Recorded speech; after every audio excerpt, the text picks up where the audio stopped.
Bonsoir à tous. Au programme ce soir, Nokia. On va voir Nokia qui est actuellement sur des plus bas. En ce moment, je me fais l'avocat du diable, comme vous pouvez le voir avec la précédente vidéo, la vidéo de ce matin.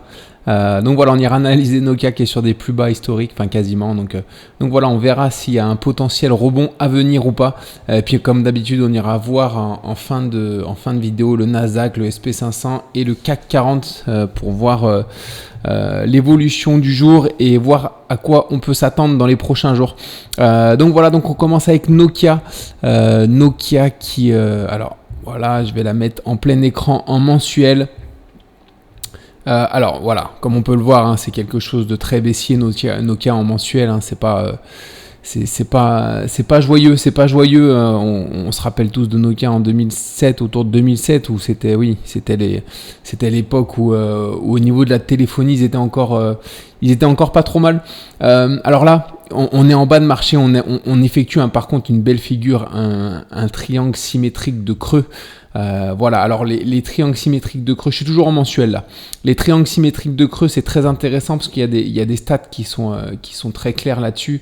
Bon, par contre, en général, on a plus de chances, on a 57% de chances de casser un triangle symétrique de creux par le bas. Par contre, là, si on le casse par le bas, c'est fini, on est à moins 2, enfin voilà, l'action n'existe plus, Nokia n'existe plus, donc voilà, c'est pas...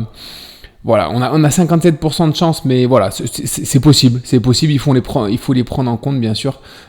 Donc voilà, mais c'est vrai que, bon, si je vous parle de Nokia, c'est que je pense qu'il y a peut-être un petit rebond à venir dans les prochains mois. Donc voilà, parce qu'en effet, on a 43% de chance également de sortir par le haut.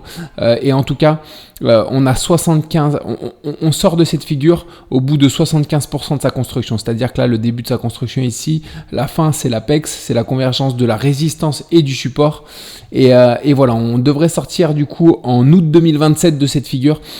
Donc c'est pas encore, je vous rappelle qu'on est en mensuel ici, mais par contre on est actuellement en bas sur la zone de support et on a fait un beau rebond ici, un beau rebond qui est très intéressant parce qu'il est très propre.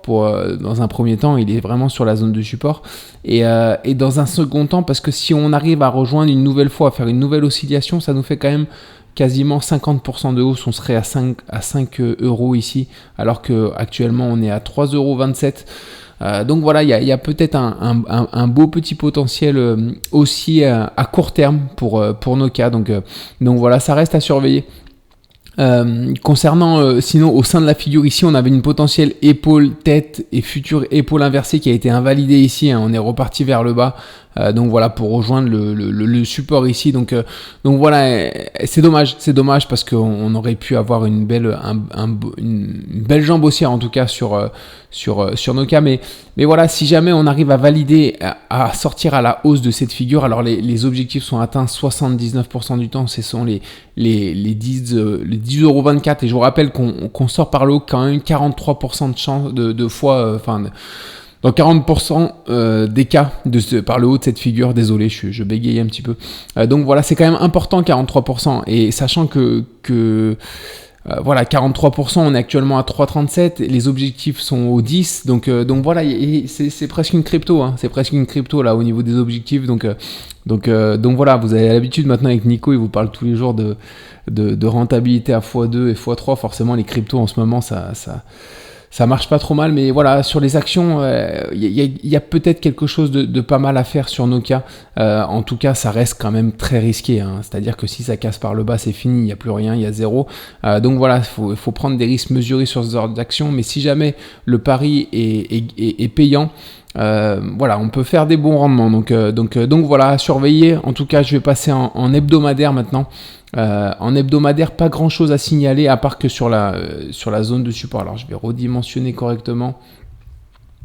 Voilà. Alors sur la zone de support, on a fait un beau rebond et on fait un retournement ici. Donc voilà, ce qui me laisse penser qu'on peut repartir, si jamais on casse ce point ici, les 3,57, on peut repartir en direction déjà dans un premier temps de cette ancienne cette ancienne résistance ici, cet ancien support, pardonnez-moi, qui va jouer maintenant le rôle de résistance. Donc qui se trouvera autour des 4,20, mais ensuite si jamais on arrive à franchir cette zone là, je pense qu'on n'aura pas trop de mal pour rejoindre les 5 du coup, qui sont à la fois cette zone de résistance ici sur lesquelles on est venu buter plusieurs fois, hein, historiquement, et voilà, et qui sont du coup la résistance de ce triangle symétrique de creux. Donc voilà. Donc intéressant ce rebond, c'est pour ça que je vous en parle, parce que le rebond est intéressant en hebdomadaire. Voilà, si on passe en journalier, voilà, on a fait le rebond ici, on est en train de faire une belle consolidation latérale là, qui nous laisse entrevoir une continuation au moins haussière pour recasser ces plus hauts ici, les 3,57. Donc voilà, on verra ensuite jusqu'à où on peut aller, mais voilà, Nokia qui peut être, alors je vous la remets en hebdomadaire, voire en mensuel pour vous remontrer la figure globale. Voilà, Nokia qui peut être intéressante en cas de rebond, de confirmation de ce rebond ici. Elle peut être intéressante parce qu'il y a des beaux rendements et voilà, on ne sait jamais ce qui peut se passer sur cette action. Si jamais on arrive à casser par le haut cette figure, on peut repartir sur du coup peut-être sur une potentielle future vague haussière et un renouveau de Nokia. C'est encore une fois, c'est pas forcément à privilégier, hein, ça va pas arriver 100% du temps, sachant que voilà, c'est une figure quand même qui est assez baissière, mais de continuation baissière en tout cas, et qu'on est vraiment en bas de marché. Mais voilà, on peut s'exposer un petit peu sur ce genre d'action pour éventuellement faire de belles performances avec une partie infime de notre portefeuille, bien sûr. Donc voilà pour Nokia. On va passer sur les indices maintenant. Nasdaq. Alors le Nasdaq, je vais le mettre ici à gauche en hebdomadaire et ici à droite en journalier. Je vais passer le graphique journalier en plein écran.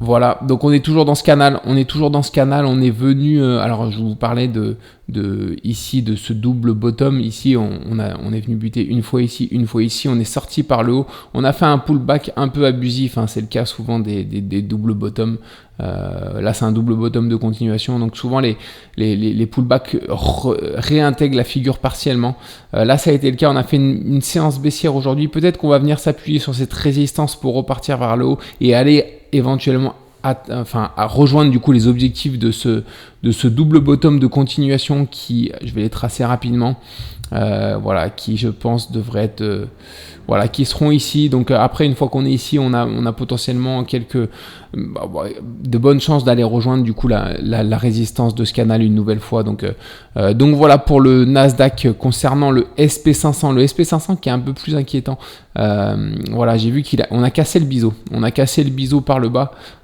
aujourd'hui. Alors ce biseau, je vous en parle depuis des semaines. Voilà, on l'a cassé par le bas, on a confirmé la petite cassure qu'on a eue hier du coup. Là, aujourd'hui sur la séance du jour, on a recassé par le bas. Donc voilà, on va venir, je pense, dans un premier temps, peut-être s'appuyer ici sur cette zone de support. C'est la première zone de support que je vois en tout cas. Donc voilà, celle-ci ici, pour peut-être ensuite repartir vers le haut.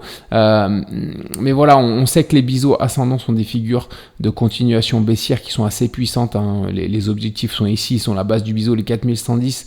Je privilégie encore une fois les 4600 plutôt pour une zone de rebond, voire même avant, sachant qu'on peut également faire une sortie latérale de ce biseau et faire une correction qui, voilà, un essoufflement, mais qui soit pas une correction violente, quoi, pour repartir ensuite encore vers le haut. Donc voilà, cette figure, je la considère de moins en moins en tout cas. Je la considère de moins en moins tout simplement parce qu'on est arrivé beaucoup trop loin dans cette figure. En général, je crois qu'on la casse au bout de 66% de sa construction, donc on aurait dû la casser beaucoup plus tôt. Donc voilà, j'ai du mal à... Je suis à deux doigts de l'effacer même. Donc voilà.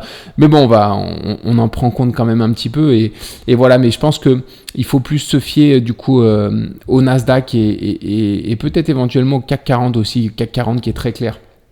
CAC 40, voilà, qui... alors je vais vous le passer pareil en plein écran. Voilà, on a fait un beau drapeau ici, une belle consolidation latérale dont l'objectif sont les 8650. Voilà, ici on est en train de faire une consolidation, une sorte de drapeau aussi, mais un peu moins propre que le précédent. Encore une fois, j'aimerais bien qu'on sorte assez rapidement ici. Voilà, parce que si on corrige un peu plus longtemps, je pense qu'on reviendra plus ou moins faire une correction un peu plus importante avant de repartir vers le haut. Si on sort assez rapidement, on pourra considérer ça également comme une sorte de drapeau, et les objectifs de cette figure sont les 8550, même si cette figure sera un peu moins propre que la précédente, je vous l'avoue, donc celle-là est plus claire. Donc voilà, mais en tout cas, ça reste une belle consolidation latérale. J'aimerais bien qu'on sorte encore une fois vers le haut dans les prochains jours, au moins avant la fin de semaine. Donc voilà, si c'est pas le cas, il faudra peut-être s'attendre à une consolidation un peu plus longue dans le temps, et peut-être un peu plus profonde également. Donc on va suivre ça sur le CAC 40. Et puis c'est tout pour moi ce soir. Je vous souhaite une excellente nuit, une excellente journée de demain également. Et puis on se retrouve du coup après-demain pour le bilan de la journée de demain. Excellente soirée à vous tous. À très vite.